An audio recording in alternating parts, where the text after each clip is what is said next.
We had no idea really what we were going to need to do or how we needed to approach some of these things. We were literally putting the plane together as we were taking off the runway. And we found all types of things, and particularly in the South Mobile County, the language barriers, 4 different Asian populations, a Hispanic population. You know, we didn't realize we were going to run into those types of barriers as well. When the governor spoke to all of us and said, I don't have any agenda on what this is supposed to look like, I'm giving it to you as a group to go out in the community and form it, that in itself creates confusion because anything can happen. There has to be a synergy, in my opinion, between Mobile, Baldwin County, and whatever counties down here on the coast that would be involved, to where we create a greater good or a greater whole because of our figuring a way to work together. And in no way are we looking at what's best for us. It's what's best for my neighbor, because if it's best for my neighbor and that's reciprocal, we're both going to be elevated beyond what we could ever do trying to compete with each other. I think it's being driven by the potential of a great deal of money, which could be used successfully. I think it's going to depend on what action items are actually recommended, and then are they going to be put into real production. When we kicked out the Coastal Recovery Commission of Alabama back at Five Rivers, we knew there was going to be a natural amount of skepticism and confusion. We had a very fast timeline. It had to be done with our work by December the 15th. But we were convinced that we brought the right people to the table, people from all over this region, focused on the goals and aspirations, that they would lead us to the right outcome. And I think we're well on our way. First came the excitement, look at what we get to do. Then came the confusion, exactly what is it we're supposed to do? And now starting to come the clarity. You know, we're solidifying things down from a big basket full of items down to picking out the most important things in that basket and how do we drive those forward through the duration of this exercise. So I think we're seeing clarity. The CRC was created because there are a lot of pieces to the recovery effort. We've got to understand in every way, from health to environment to the economy, you know, what is it going to take for South Alabama to not only recover, but to be better than it was before the oil spill. And that's a multifaceted effort that's going to require a lot of leadership and a lot of people involved and a lot of great ideas with a focus on how do we make sure we limit the impact next time.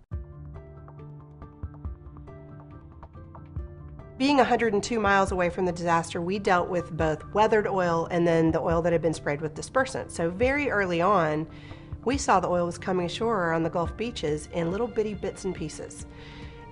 That's what we're going to see. A year later, we've done deep cleaning of our beaches and we still have little tiny tar balls, and we have tar mats just offshore behind the first sand dune. For a long time, we're going to be seeing oil wash ashore in small bits and pieces. The toxicity levels definitely are lower, but the concern is high, and we've got to be able to figure out and be able to address this on a daily and regular basis. This is going to be a part of our lives for a long time. There are some long-term issues. There is certainly a toxic component in the crude oil that is very slow to disappear, to be metabolized, assimilated, lost, whatever. And those are the polycyclic aromatics, and they are presumed to be carcinogenic given long-term prolonged exposure. We don't know that we'll have prolonged exposure, but as we understand it now, those will have to be tracked. What concerns us the most is the oil that's still in the water column, because that's what's most likely to have long-term impacts. The larvae that move through the water column up and down. One of the things that disturbed us about the use of dispersants wasn't the dispersants themselves. It was the fact that using dispersants kept a greater volume of oil in the water column. And long term, if there are really noticeable adverse effects, that will be the cause. The sense of what we know at this point is that vertebrates, which means the fin fishes and us, are not particularly in jeopardy from PAH as long as prolonged exposure is off the table. And prolonged exposure, PAHs are involved with cigarette smoke and combustion engines, and those, so the carcinogenic issue is one of really, when they mean prolonged exposure, they mean prolonged exposure. And we don't see that really happening, and only the invertebrates like oysters that are long-lived and filter everything and don't have the enzyme systems to deal with these toxic components, those will have to be scrutinized for some time, but I think we can, in fact, do that. We've been going out with our research vessels We've been checking the sargassum, which is the major habitat in the open ocean. We've been checking the oyster reefs and the seagrass beds and the marshes. And there are some impacts, but they're not as bad as we feared. The way we look at things is if the habitat is protected, if it survives, the species are resilient and they will come back. So far, this is the first year, we're almost to the annual date. So far, things look pretty normal. I think people are much more aware of how the environment impacts their health, how our air quality impacts our health.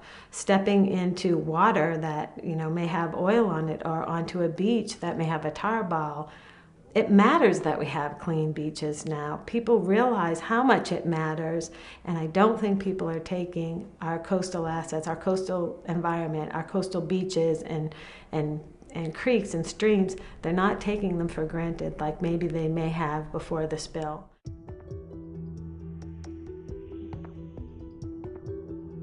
Number one in hierarchy is we've got to make sure we're focusing on what can we do for human survival, for people to survive. We realized early on we had to have mental health partners in this as well, to help not only our clients but to help the counselors, the people that were on the ground trying to help the folks that had the problems. It was hard to see it here in America. I've seen it other places, and I never really thought I would see some of the things that I've seen.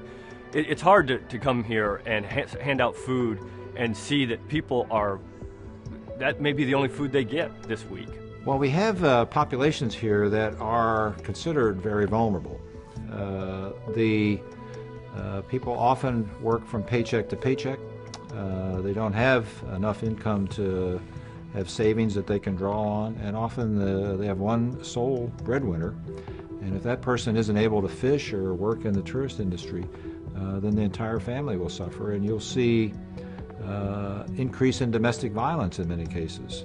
When we have an adverse impact like the oil, that people who would not think they were at risk all of a sudden found themselves unemployed.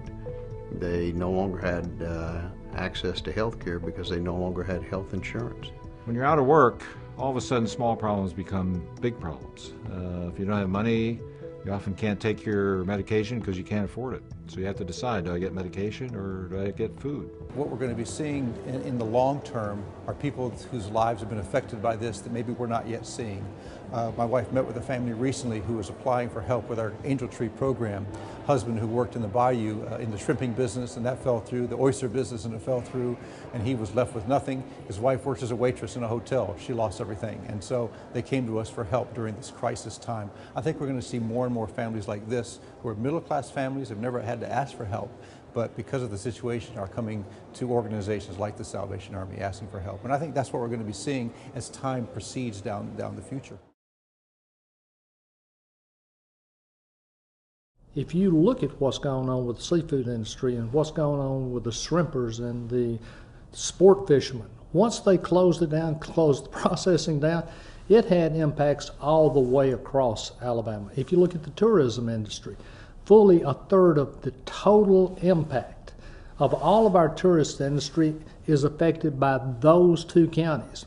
This is something that we have to take very, very seriously, and it's going to be a challenge for us to make sure that we make comprehensive strategic investments that bring those tourists back. Here in Montgomery, we realize that 21% of the money that we get in Montgomery, as far as taxes are concerned, comes from those two counties, from Baldwin County and Mobile County. And so we're very aware of that. And when there's a downturn in the economy, when there's a crisis that takes place like the oil crisis, we realize with our taxes related to education, we're related to our general fund, we realize the effect that this has on the economy in the state of Alabama. In this industry, the spill has had a negative impact from the standpoint of restricting the harvest and therefore the flow of product through all the various sectors of the industry, all the way from harvesting through processing and distribution, and then ultimately at the restaurant level. But beyond that, it really psychologically also created an impact by by giving the industry another impediment to overcome. We've had lots of issues over the years, anywhere from hurricanes to foreign imports that have impacted our markets, and so this was yet another thing that I think psychologically affected people and began to take a heavier toll than any of us anticipated in that area. Tourism is a major industry in Baldwin County, particularly in the south end of the county here on the coast. In normal years, like 2009, we hosted over about 4.5 million visitors who spent $2.3 billion in our local economy. When the oil spill occurred, it hit us on the eve of our high season. Unlike a tropical occurrence, it usually comes at the end or after the season. So it interrupted our economy dramatically. I think those individuals impacted whose industries were impacted the most by the oil spill think in terms of the impact of seasonal revenue. I think you will find small businesses will in fact decide or think through how to develop a more sustainable revenue stream throughout the year. What that is, I don't know because I'm not in that industry, but what I do know is that when you go through a situation where you're dependent upon a specific period of time to generate 100% of your revenue, then you have to start to rethink it. While the final report for the Coastal Recovery Commission goes to the governor and the governor-elect on December the 15th, and while there's hundreds of people involved in developing this plan, it's not a final plan. It's only the beginning of a long conversation. It's regional planning like we've never done before. It's bringing coalitions of leaders together like we've never done before in coastal Alabama. And the opportunity for us to continue that conversation for many years into the future in a way that puts coastal Alabama on the map is inspiring. And I think it's going to really make a difference for this state. I really do.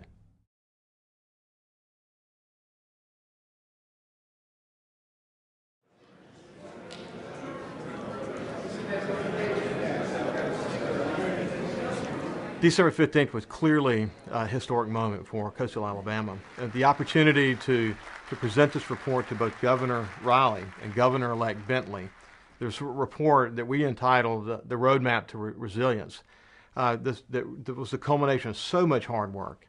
And to have the legislature there, our key leaders from the legislature, both houses, to have all these leaders from across the state and particularly from coastal Alabama coming together in this historic old Capitol building was a really important moment. And it was symbolically important, saying that, okay, Governor Riley, you're leaving office, your work is done. Governor Bentley, you're coming in, and we look forward to working with you as we go forward. And the commitment was so genuine, so important, and he so far has done such a great job working with us as we've gone forward. I want to promise the people of South Alabama, of Baldwin County and Mobile County, that I want to do everything I can to help not only the ecology and our environment, but also our economy. And I can promise them that that's what I will do as governor.